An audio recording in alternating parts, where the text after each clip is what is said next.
Directly, I would like to introduce Iwan Satriawan. Actually, he is now the PhD student of International Islamic University Malaysia.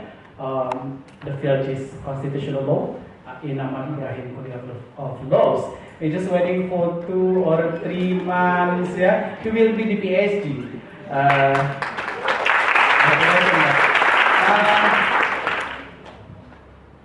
You give me so many things that I have to recall. Okay, Iwan Satriawan is the lecturer of constitutional law, procedural law of constitutional court and human rights subjects in Universitas Muhammadiyah Yogyakarta since 1999.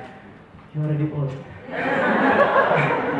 He achieved his Bachelor of Laws from Gajah Mada University, Indonesia, Yogyakarta, and then joined the Master Program of Comparative Laws in International Islamic University, Malaysia, with specialization in constitutional law, and also now his field is constitutional court, right?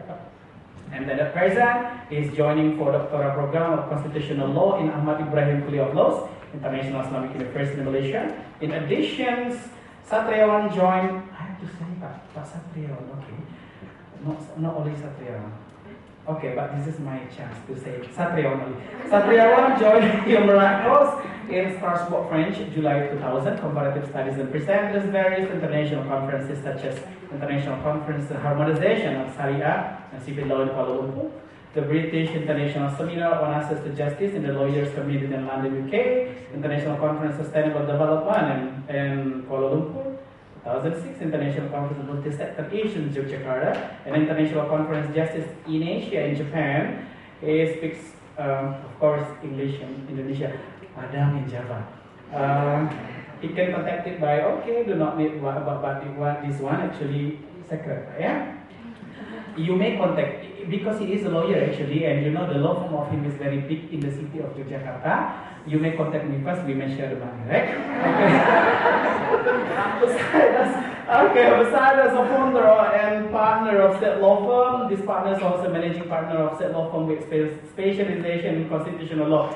He don't wanna move with others, criminal matter, something like that. Yeah, you just think about the pilkada, pemilu, yeah, because you know you can find the money much better. Okay.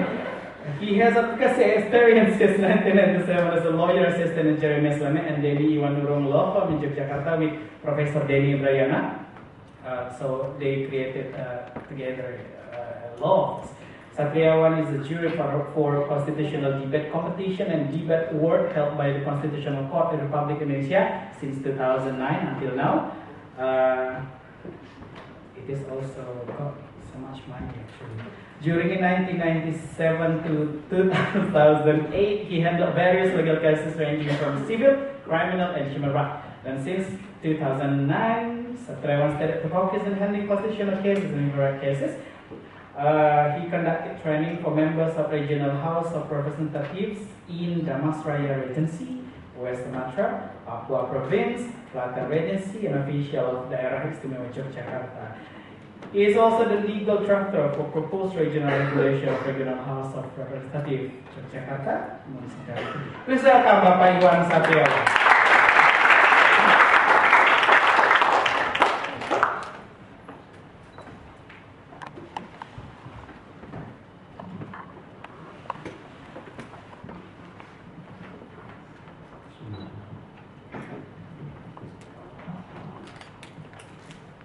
Assalamualaikum warahmatullahi wabarakatuh.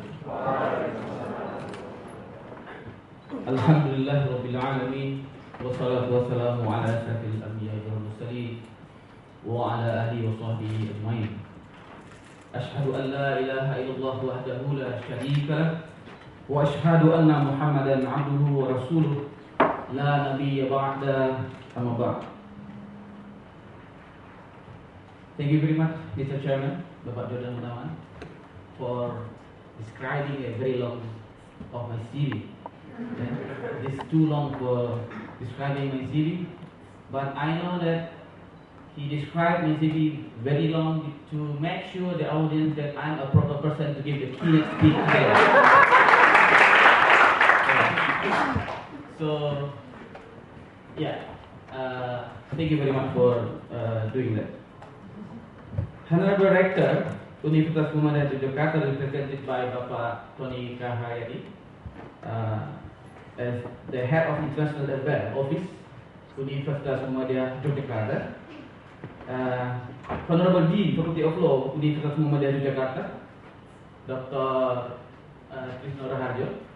Today is represented by the former Dean, Bapak Endio Susilo, because he is now the advisor of the Dean.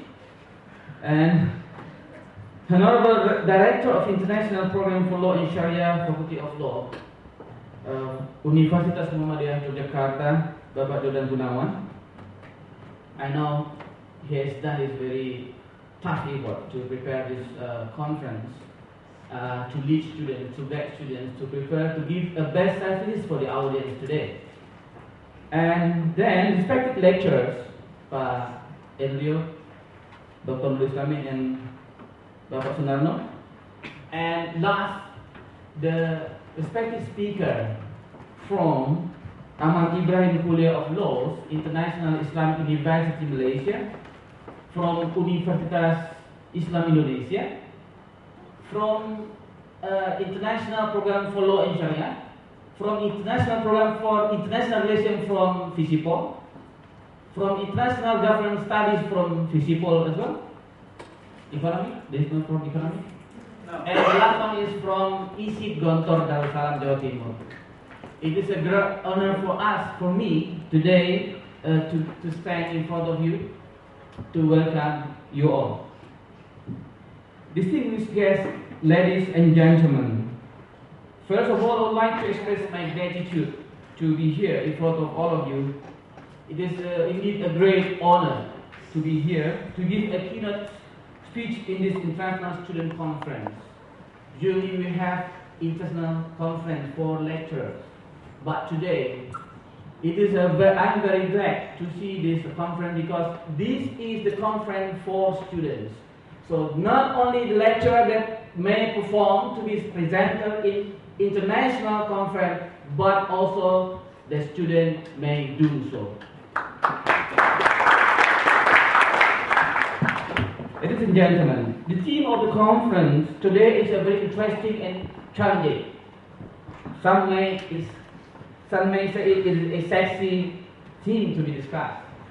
Not a sexy woman, but sexy theme. To start this keynote, I would like to quote some data from a survey pertaining to the progress of corruption eradication program in Indonesia after the political reform in 1998. First is Corruption Perception Index from Transparency International. Indonesia rank is 110 from 200 countries in the world, with score 2.8. The highest rank is the best country with the less corruption is Denmark, New Zealand, and Singapore. In Southeast Asia, Singapore is the best country for the anti-corruption rank. And the lowest rank in the world is Somalia, Myanmar, and Afghanistan. Asian rank, ladies and gentlemen, score 9.3 is Singapore. So the best country for the eradicating corruption is Singapore, then Brunei Darussalam, Malaysia with score 4.4, Thailand 3.5, and Indonesia 2.8. So Malaysia is better than, in this case, compared to Indonesia. And based on political and economic review on income consulting, PACH, Corruption Index in 2011 in Asia Pacific. The first rank, the lowest country is Cambodia with score 9.27. Indonesia is the second rank. At 2010, if not mistaken, Indonesia is the first rank, now is better. Philippines is ranked number 3. Number 7, Thailand is number 7. Malaysia is number 9. And the lowest rank is Singapore with the score. This is perception index. Okay?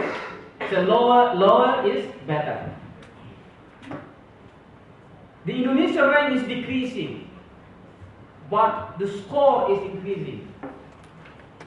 I repeat again, the Indonesia rank is decreasing, but the score is increasing.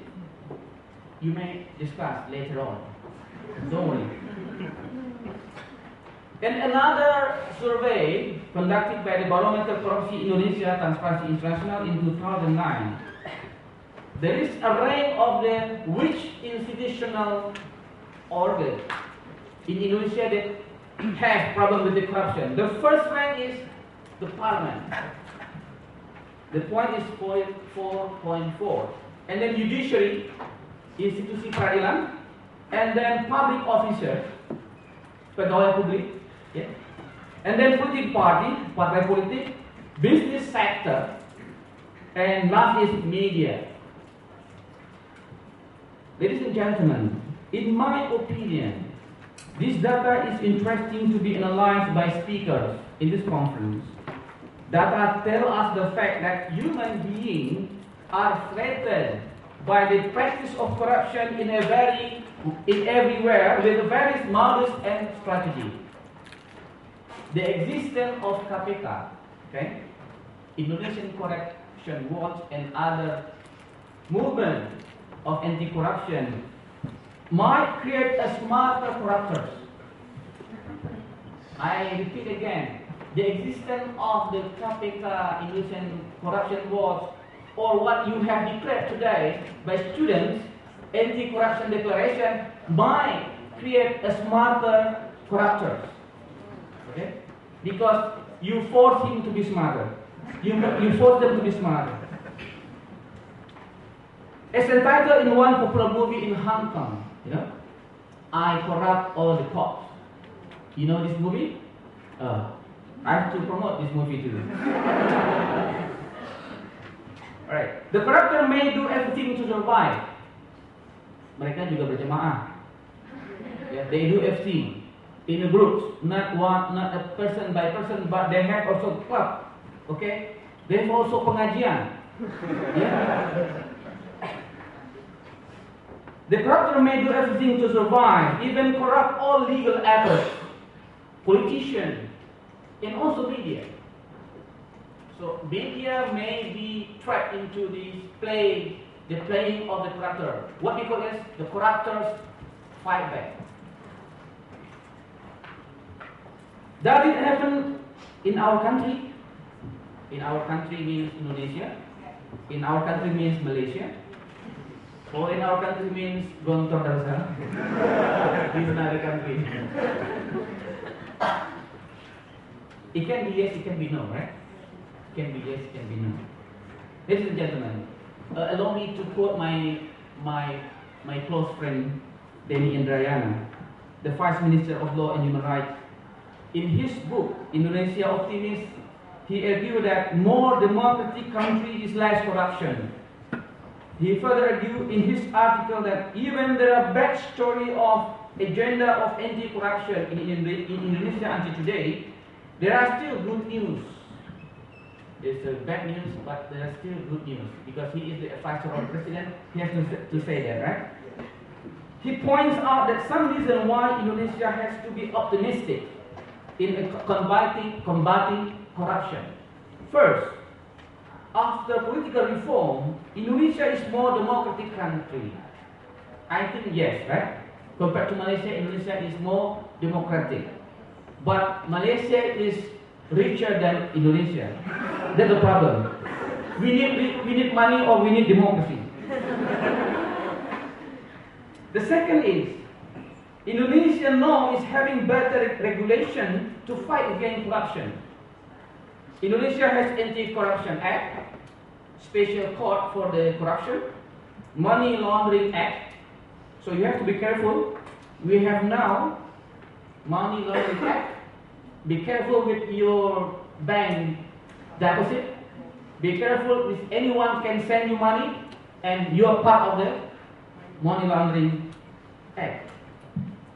So please check every week whether you get money from anak Satana or not. Moreover the woman, moreover the woman, because the victim is usually the woman. Public Information Act and other lower regulations that support the agenda of combating corruption. And the third, Indonesia also has more complete institutions to fight against corruption. Fourth, freedom of press has also the blessing for agenda of anti-corruption, since the press may control the progress and the process. Even to some extent, the media also may manipulate the data based on the order of the corruptors. So we have to watch also the media. The media watch the corruptor, we watch the media. Fifth, public participation in the agenda of combating corruption is more intensive and massive in controlling the agenda. We may say some of the elements of civil society that involved in such activities such as Indonesian Corruption Watch, Pusat Kajian Anti Korupsi Universitas Gadjah Mada atau PUKAD UGM, Masyarakat Transparansi Indonesia, non-governmental organization, including what we have seen today is declaration of from students anti-corruption movement. I can name the program is anti-corruption movement by students. I heard today students will launch the declaration of anti-corruption. Of course, this is a very good action performed by students. But hopefully this will only stop after declaration. If this program only stops after the declaration, it doesn't make sense for the movement of anti-corruption. What you have to do is, after this, you have to do anything that you can do to pressure the corruption by making any campaign for anti-corruption. You can do demonstration. I will involve. Yes, I'll give you again keynote speaker for demonstration. Well, ladies and gentlemen, in a different perspective, Fahri Hamzah, young politician from Justice and Prosperous Party, in his book, Democracy, Transisi and Korupsi, state that even though Indonesia has anti-corruption commission, there are some problems facing this situation. First, we have the KPK, but we have also problems. First is giving very huge authority to KPK is also potential to drive KPK being a super body institution which may threaten the right of citizens. KPK is not also the angel. The commissioner are not angels. And as you know, some investigator of KPK and some commissioner of KPK has been a Christian. One of the investigators has been passed sentence by the court in 8 years jail because he used the data in KPK to press the suspect to get money. This shows that the KPK are not the end of the investigator as well as the commissioner. Therefore, we have to keep and control also the KPK. Having the super body authority may lead KPK to be dangerous institution in the light of political competition among the political parties or business interests. So KPK is right, it's good. We need KPK, strong KPK, but in the light of political competition and business interests, KPK may also to be the hammer of politics, to tackle down, to attack particular group of people or persons by order from some other political party. And the second, KPK has misled its function from preventive action to more repressive action. Fahri argues that KPK has to reform and focus more on establishing a good system which prevents the practice of corruption, while at the same time it becomes the trigger of mechanism. If you trace back the establishment of KPK, so basically KPK is a trigger mechanism for other legal apparatus such as prosecutors and police. Not they do but they self the repressive action. But KPK is only the trigger mechanism to what? To guide, to lead the prosecutors and the police to do the action combating corruption. Distinguished guests, ladies and gentlemen, in this keynote speech, I would like to point out some